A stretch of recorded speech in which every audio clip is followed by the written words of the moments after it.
Hello and welcome to ICAD number 6, friends. Today I'm going to get pretty dimensional with my ICAD.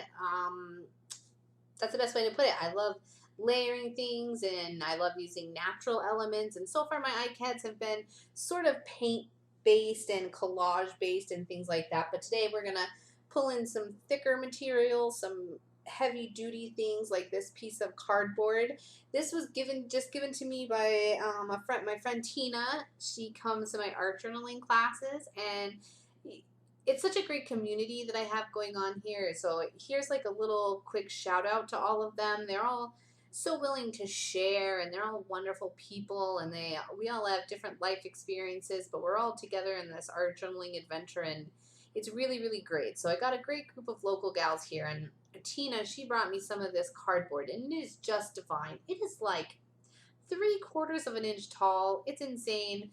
So, and it has this gorgeous pattern on the inside, this honeycomb pattern. So what I did was I trimmed the cardboard down to the size of the ICAD, and then I ripped off the top layer in a distressed way. So I didn't just rip the whole thing off cleanly. I made sure that it sort of tore in some places.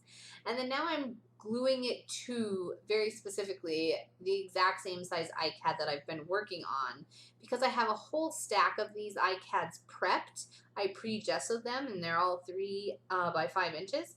And this just helps me keep my count accurate. And also, I'm signing the back of my ICADs, and so then the back of them all looks the same this way as well. So I'm just gluing it to that ICAD. No problem. I'm using a golden heavy gel in matte for that. Make sure that has lots and lots and lots of contact. You know, it's got a really nice adhesion, and there's a lot of surface touching between the two materials. Contact, a lot of contact. That's really important. That's the word I was looking for. Now I'm getting out some gesso. In this case, the type of gesso that I'm using doesn't really matter as much to me. If you have a favorite gesso, get that. This is the gesso that was closest to me at this point. No problem. So it's heavy gesso. You know, it's by Blick, and it's I'll put the specific link to it in the description box below.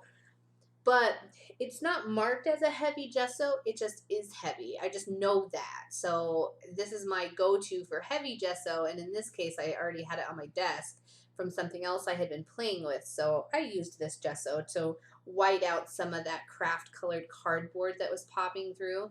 Creates a really great contrast.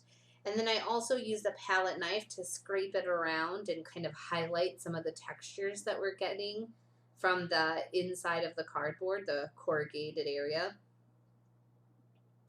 And a quick swipe around some of the edges just so that they don't look off in this piece. I do heat it dry so that it's nice and cured and I can move on to my next step. Pretty easy here, just making sure I have all of the areas and that it's dry rather than just sort of cured on top and still wet in the middle, because that won't do me well, and that certainly wouldn't do anyone else well either. That's a whole different technique, which I'm sure I'll hit in these ICADs as well. And here's some masking tape. And I'm going to apply that to my base. At this point, I'm sort of just layering up and having a good time. Making a distressed edge there. And recycling the other side of the masking tape that I just ripped. Now I've got more of a base down, and you can still see that corrugated shape of the inside of the cardboard peeking through. Kind of trying to decide exactly what I want to do here, moving back and forth, trying to decide. I'm looking at the tools I have around me and in my little caddy. And in the end, I decided to get out my Stabilo Marxall, and use some water to activate that and kind of spread it around and get it all really grungy and distressed all over. So I had the contrast from the cardboard to the gesso to the tape and now to the Stabilo is all really, really great, and it all works really well together, but they each stand out on their own, which is really nice also. Just making sure I get the edges. It is important to me to get the edges because I don't want the edges to look like an afterthought. So I want them to be incorporated into the whole piece, especially when I'm working on something this thick. It has this much thickness from the base, whether it's going to hang on a wall or sit on a table. That much thickness from the base to the surface of the project itself.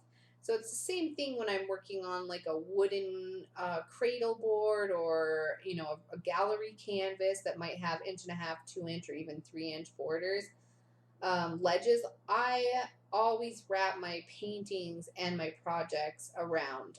You know what? Okay, I have to take that back. I almost always wrap my projects all the way around.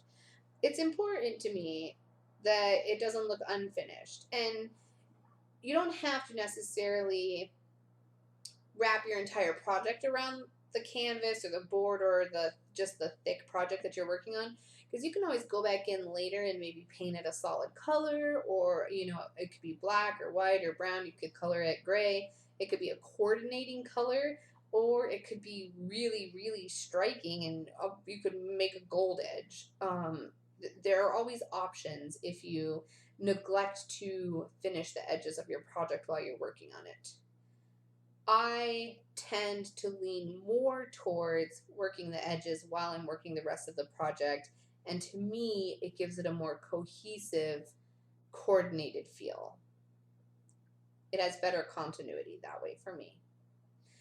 I did just use some gesso in the back of my paintbrush to add some dots. I needed to bring back in a bit more stark white. It had all gotten kind of washed out and grungy between the layers of tape and Stabilo.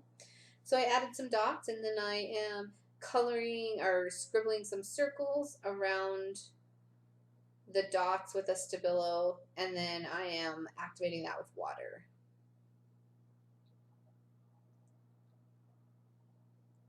Oh, I love how dark it gets. That one kind of, now it kind of, in the replay, looks a little bit like eyes. Creepy. I can't believe it's June already. I'm going to try not to meander too much when I'm doing these videos as far as talking goes, but can you believe it's June? It's June of 2017. Yowza. I do utilize my heat gun, and I have a couple different heat guns. So the one that you've been seeing in this video is the Ranger Heated tool. It's like Ink Essentials, which is, I think, a subsidiary of Ranger. And it is a really quiet heat gun. It's really great to have in large groups because then people can still talk over your heat gun. But the power, because the way they keep it quieter is that the power has been spread out a little bit more. So it's less concentrated where it comes out, and sometimes it takes a little bit longer for things to happen, like embossing powder to melt or your product to dry. However, on the flip side, then you're not burning things, because I have one of the heat guns that has a very concentrated nozzle, and I have burnt things more than once. Sometimes on purpose, sometimes not. It just depends. I have some coconut fibers here now and a little bundle of sticks. I bundled the sticks and the coconut fibers together with a piece of silk yarn that I just got off a shop on Etsy. And then I got out some more coconut fibers. After I had that all kind of bundled together, I realized I lost some of the like wilderness feel that those coconut fibers had. So I got a few more out of the bag where I had them stashed, and then I saw this beautiful luscious green deer moss sitting in there. So I thought, you know what, that is just going to add so much to the woodsy nature feel of this dimensional ICAD. So I pulled some of that out too, and I'm just layering it up now. It goes dimensional ICAD, gel medium, coconut fibers, a little bit of gel medium, the deer moss, gel medium, and my stick bundle. Turned out really well. That green is a really, really great contrast on top of this piece. Now this book, I have a lot of vintage books, and I pick them up anywhere I am. So sometimes Goodwill or thrift stores, but also I go antiquing fairly often in this local place called Charleston Antique Mall. And I pick up a lot of really great things in there. I have some like vintage silverware and lots of vintage books, and and different things. I just got a really glorious vintage scale out of there last week when I went on when I had a date day with my mister. And I'm sure I got this book in one or the other, but I don't pick up books that are too expensive because I know that I'm gonna rip them apart. That's what I do. So this one here, the darkness of the pages totally blew me away.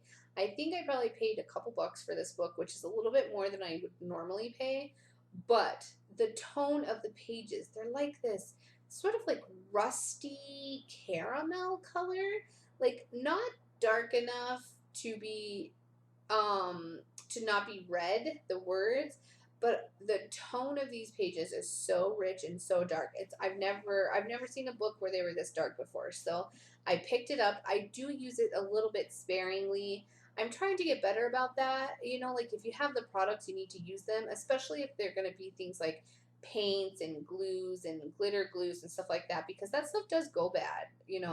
Uh, Mediums and art supplies, they tend to have an expiration date, and even if it's not on the list on the product somewhere, they have them. So I'm trying to be better about using my stuff rather than letting it dry out or go bad. And some products, when they dry out, you can reconstitute them, but not all of them. Some of them, when they dry out, they're just done, especially if it's acrylic based, because that's a plastic. So as that water evaporates out of there, that medium is turning into plastic.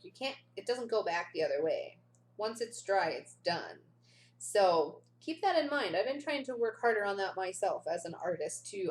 I spent the money on these supplies and I worry about using them up. But if that's the case, I can just buy them again. If I let them sit on the shelf and they go out of date and they dry up, then it's wasted money. So I always have that in the back of my brain. But this book is still really luscious. So for the book, I kind of got off on a tangent there. For the book, I picked out a page that had the word extraordinary on it, and I covered both sides of the word extraordinary in clear gesso. And the book, the color of the pages, the book is really old and the pages are really, really, really sensitive. It's fragile. So I covered it in gesso so that then I didn't have to be worried about my word extraordinary breaking. I covered both sides twice, dried it, and then cut out extraordinary. And then now I am layering it up. I put down a bark star from Prima. I bought a bunch of these when they came out. They're fabulous. I'm not 100% sure if they're still in production, but if I can link to them, I will. They are one of the coolest supplies that I have lying around. Then I glued down my extraordinary word. And I have some chipboard confetti from Umwow Studio in these delicious little chunky chevron shapes. And I'm gluing them down on top of my whole thing. And I have a dimensional little like natural collage thing going on here. And I love the colors and the warm browns and the white and the grays and tans. And then that deer moss just peeking through is really, really divine. Keep in mind that I did use a heavy gel medium to glue everything down today. And the reason is because it's heavy gel, it will have time to soak into all my products. And then when it's dry, super, super permanent. It's awesome. It's so awesome. You just have to give it the time of day to dry. All right? That's ICAD number 6, or 6 for 6. I'll see you for 7 tomorrow. It's based on our mixed media moods and lots of stitching, so that's fun. Check out what everyone else is doing. Please feel free to subscribe to my channel. I love having you here, and I got lots going on. I'll see you around. Thanks so much.